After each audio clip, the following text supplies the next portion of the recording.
Igeret HaKodesh, Siman Bet, on prend la page 206, 11e ligne, V'zohi gamken midato shel Yaakov.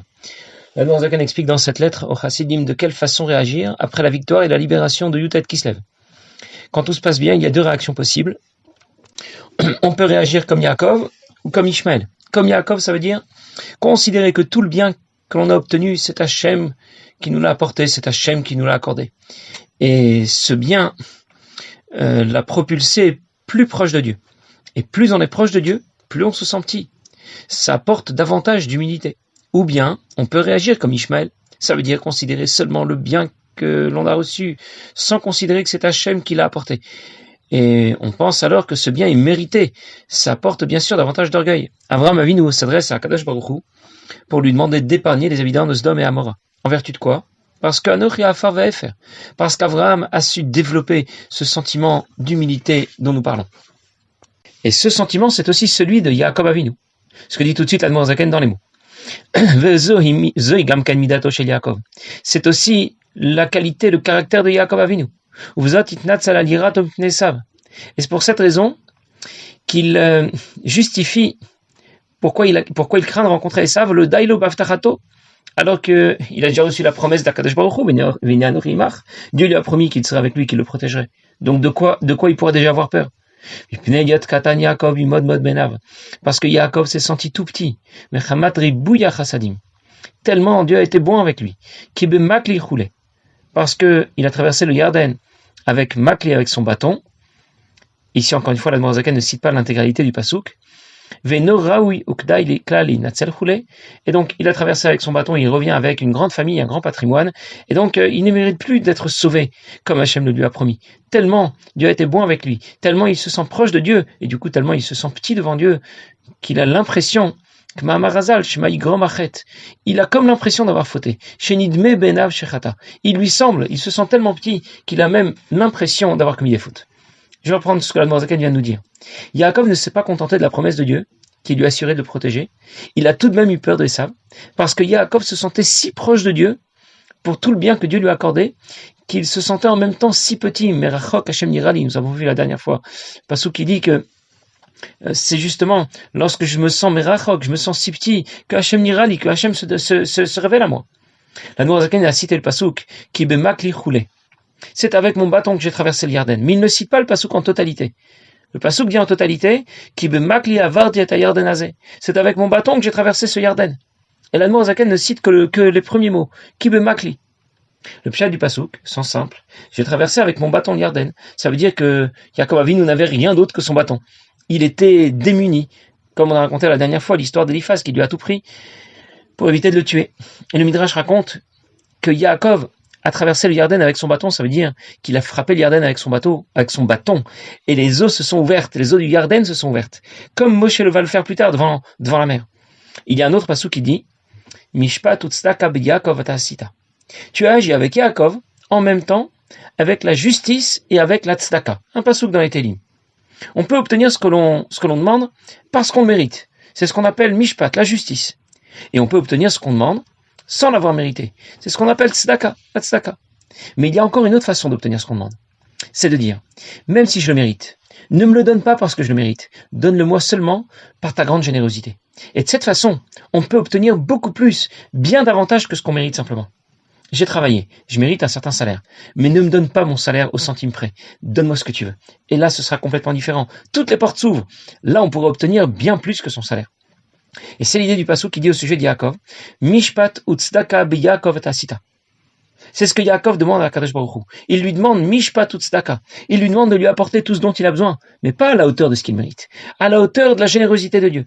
Alors le Rabbi rapporte dans une sikha, le Shtiluchot Abrit à Kadosh qui explique qu'il existe deux psukim qui représentent la tzedaka et le Mishpat. La tzedaka et la justice que Yaakov évoque qui sont évoqués dans ce pasuk au sujet de Yaakov. Mishpat tzedaka b'Yaakov tasita. Il y a un premier pasuk qui évoque la tzedaka qui dit Yishuatra kiviti Hashem. C'est à ta délivrance que j'espère en toi, j'espère que tu vas me sauver. Je n'exige rien. Et il y a un autre pasuk qui évoque le Mishpat, la justice. Baruch kvod Hashem mimekomo. Que Dieu soit béni de là où il se trouve. Ça veut dire qu'il s'agit d'obtenir la bénédiction de Dieu, que Dieu soit béni, De là où elle se trouve, ça veut dire comme elle a déjà été prévue et programmée, ni plus ni moins. C'est l'idée du mishpat, de la justice. Et le Shenu Chotabrit rapporte que les mots kib et makli sont les premières lettres de ces deux psukim qui évoquent le mishpat et la tzedaka. On y retrouve les lettres de Baruch, Kevod Hashem Imkomo, et les lettres de Lishuatra Kiviti Hashem. Et voilà pourquoi l'Admor HaZaken cite uniquement ces mots-là, kib et makli, et pas la suite du pasouk, le début du pasouk uniquement, parce qu'il voulait faire allusion à ces deux psukim qui évoquent dans quel esprit Yaakov s'adresse à Kadosh Baruch Hu, à la fois avec mishpat et avec tzedaka. L'Admor HaZaken a ajouté que Dieu a été tellement bon avec Yaakov Avinu, que Yaakov se sentait si petit devant Dieu, qu'il avait le sentiment qu'il ne méritait pas d'être sauvé. Il avait le sentiment d'avoir fait une faute. Voilà donc comment l'Admor HaZaken demande à ses chassidim de réagir après l'histoire du Yutet Kislev, de réagir avec la plus grande humilité. Et cette réaction que l'Admor HaZaken attend de Bnei Israël, que l'on attend de chaque juif, eh bien c'est une réaction qui est complètement différente de celle que pourront développer les Goyim, que celle qu'a pu développer Yishmael. Alors que du côté opposé, Hu Yishmael Chesed Diklipa. Il s'agit de Yishmael, Chesed qui s'inscrit du côté du mal. Kol Chesed Gadol, plus le bien grandit, eh bien sa fierté, son orgueil grandit tout autant. La réaction de Ishmaël va être complètement différente de celle de Yaakov. Lorsque les événements tournent dans la bonne direction, il réagit mal, il réagit avec orgueil. Avram est associé à Chesed, la bonté. C'était le caractère dominant d'Avram. Mais cette bonté peut avoir deux orientations qui vont se retrouver chez Yitzhak et Ishmaël, ces deux garçons. Yitzhak sera appelé Chesed Dikdusha, la bonté mais du côté de la Kdusha. Ishmaël sera appelé Chesed Diklipa, la bonté mais du côté du mal. Chesed, c'est donner. En principe, donner, c'est bien. En général, ça aura des conséquences positives. Mais parfois, donner peut aussi avoir des conséquences négatives. Trop de bien, trop de générosité peut avoir des conséquences négatives. Le pasuk dit, Vayishman Yeshurun Vayivat. Yeshurun et Bnei Israël se sont engraissés. Et alors, ils ont donné un coup de pied. Ça veut dire que quand tout va bien, on a tendance à oublier un peu Akadosh Baruch Hu. C'est quand on est un peu sous tension qu'on se souvient de Dieu. On n'a plus de mal à se souvenir de lui. On se souvient de Dieu sans problème. Les enfants sont en général... ils reçoivent en général l'intelligence de leur mère et le caractère de leur père. Le caractère d'Avraham Avinu, c'était les chassadim. On retrouve ce caractère chez ses enfants. Chesed va se décliner de façon positive chez Yitzhak, on appellera ça Chesed Dikdusha, et la bonté d'Avraham va se décliner de façon négative chez Ishmael, et on va appeler ça Chesed Diklipa.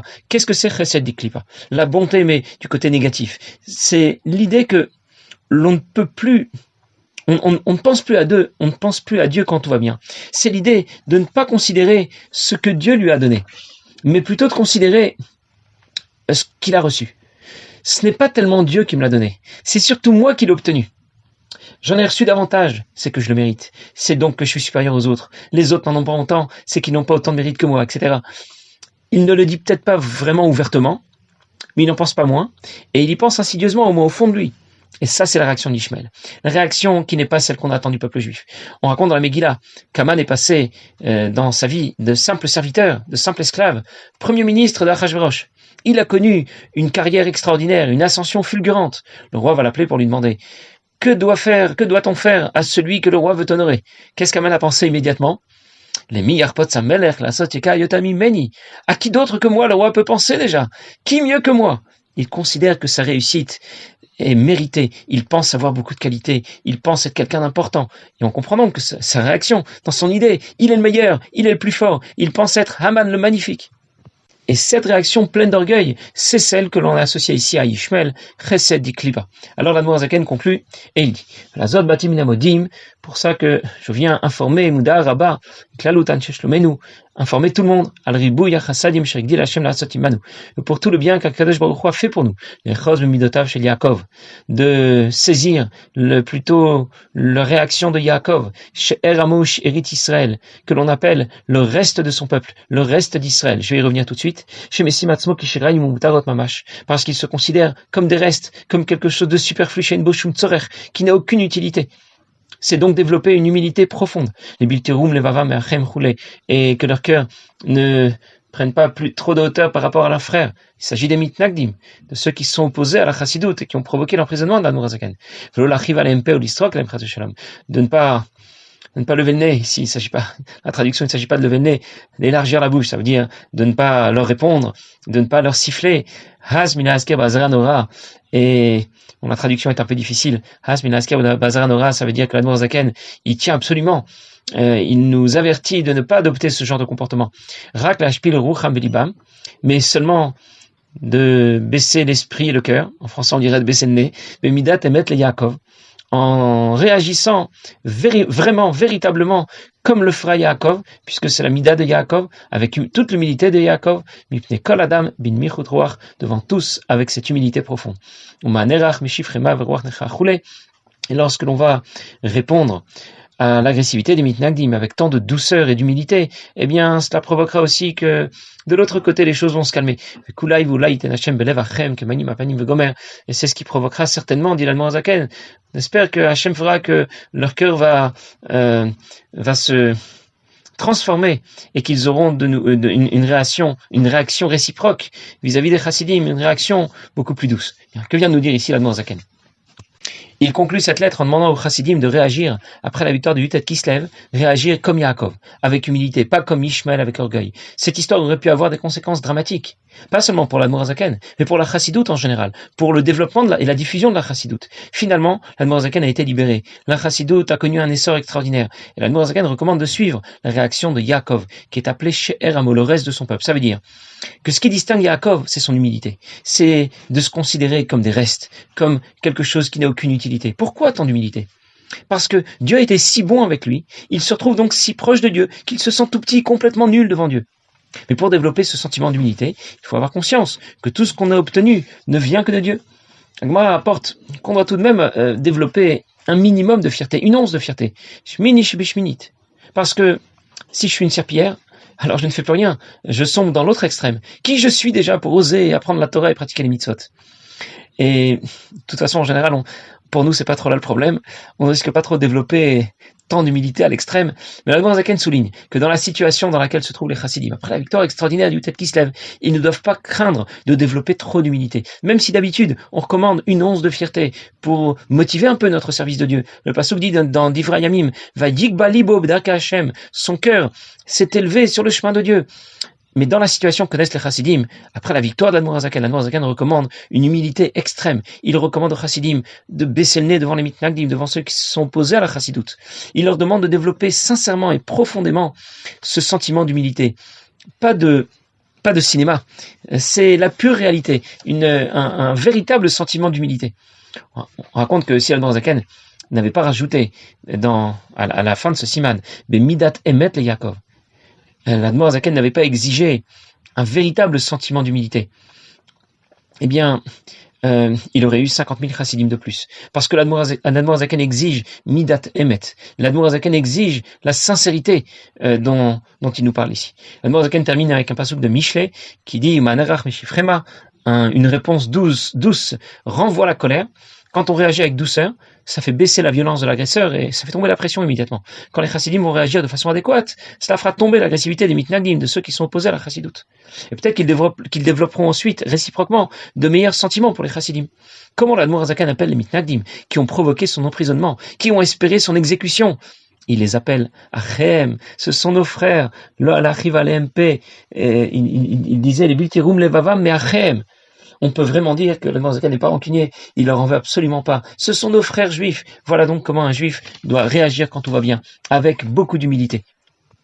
Il y a une histoire qui raconte qu'à l'époque du Baal Shem Tov, un certain Avigdor, un homme très riche de la ville de Brody, est venu rencontrer le Baal Shem Tov et il lui a apporté une grosse somme d'argent, un gros sac de pièces d'or. Il les a posées sur la table du Baal Shem Tov quand le Baal Shem Tov l'a reçu. Et il lui a dit avec un sourire très fier, presque un sourire arrogant, j'ai apporté tout cet argent pour la tzedaka, pour les pauvres. Et le Baal Shem Tov a tout de suite senti la fierté, la grossièreté de ce monsieur, de cette personne qui s'appelait Avigdor. Alors il lui a demandé comment je pourrais te remercier pour ce si beau cadeau. Et notre Avigdor a répondu: je n'ai besoin d'aucun remerciement, je n'ai besoin de rien, il me manque absolument rien, j'ai tout ce dont j'ai besoin, j'ai de nombreux champs, des forêts, des maisons, des immeubles, j'ai beaucoup d'argent, je n'ai vraiment besoin de rien. Alors le Baal Shem Tov a dit: peut-être que je peux te donner une bénédiction. quelle bénédiction tu pourrais déjà avoir envie de recevoir? Et Avigdor a dit non, vraiment, j'ai besoin de rien, je suis respecté, je suis riche, j'ai une famille magnifique, tout le monde est en bonne santé, je n'ai absolument pas besoin d'une bénédiction. Et bien sûr, il a dit avec beaucoup de fierté, beaucoup d'orgueil. Et le Baal Shem Tov lui a répondu, écoute, si tu n'as pas besoin de mon aide, alors c'est moi qui vais te demander de me rendre un petit service. Est-ce que tu pourrais remettre la lettre que je vais te donner à un certain Rabbi Tzadok qui justement se trouve dans la ville de Brody et qui est à la tête, c'est le trésorier de la caisse de Tzedaka de la ville de Brody. Il lui a dit d'accord. Le Baal Shem Tov a écrit une lettre, il a fermé l'enveloppe, il a écrit dessus à Reb Avigdor et il lui a remis la lettre. Sur le chemin du retour, Avigdor a complètement, pas Reb Avigdor, à Rabbi Tzadok, et il a remis la lettre destinée à Rabbi Tzadok à Avigdor, et il l'a rangée dans sa poche, et bien sûr les années ont passé, il a complètement oublié tout cela, et malheureusement, Avigdor a vécu une difficulté après l'autre. Il a perdu toute sa richesse, parfois dans des incendies, parfois dans des inondations, parfois à cause de voleurs, et finalement il était réduit à demander l'aide des gens, que les gens lui donnent de la tzedaka pour pouvoir l'aider à survivre, à nourrir sa famille. Alors il était en train, 10 ans plus tard, 10 années ont passé, il était en train de faire ses poches pour voir s'il n'y avait pas un petit quelque chose qui restait, qu'il puisse le vendre pour acheter un peu de pain pour ses enfants. Et quand il fouille dans ses poches, il trouve dans un vieux manteau. C'était justement le manteau qu'il portait quand il est allé voir le Baal Shem Tov il y a 10 ans. Il trouve la lettre que le Baal Shem Tov lui a remis. Et là, il a les larmes aux yeux parce qu'il se dit, si seulement j'avais été intelligent, si seulement j'avais pu demander une bracha au Baal Shem Tov, il me serait peut-être pas arrivé tout ce qui m'est arrivé ces 10 dernières années. Et il s'est dit, bon, au moins, je vais remettre la lettre à Rabbi Tzadok. Il le connaissait pas. Alors il demande à quelqu'un qu'il connaissait dans la ville de Brody, tu connais Rabbi Tzadok? Il dit, bien sûr, il vient d'être nommé aujourd'hui le responsable de la caisse de Tzedaka, quoi. Aujourd'hui, il a été nommé. Et déjà, Avigdor s'est demandé comment le Baal Shem Tov savait 10 ans plus tôt que Rabbi Tzadok allait être nommé le responsable de la caisse de Tzedaka. Il lui a demandé comment il a été nommé le responsable de la caisse de Tzedaka. Ah, son histoire, c'est une longue histoire et c'est une belle histoire, il lui raconte.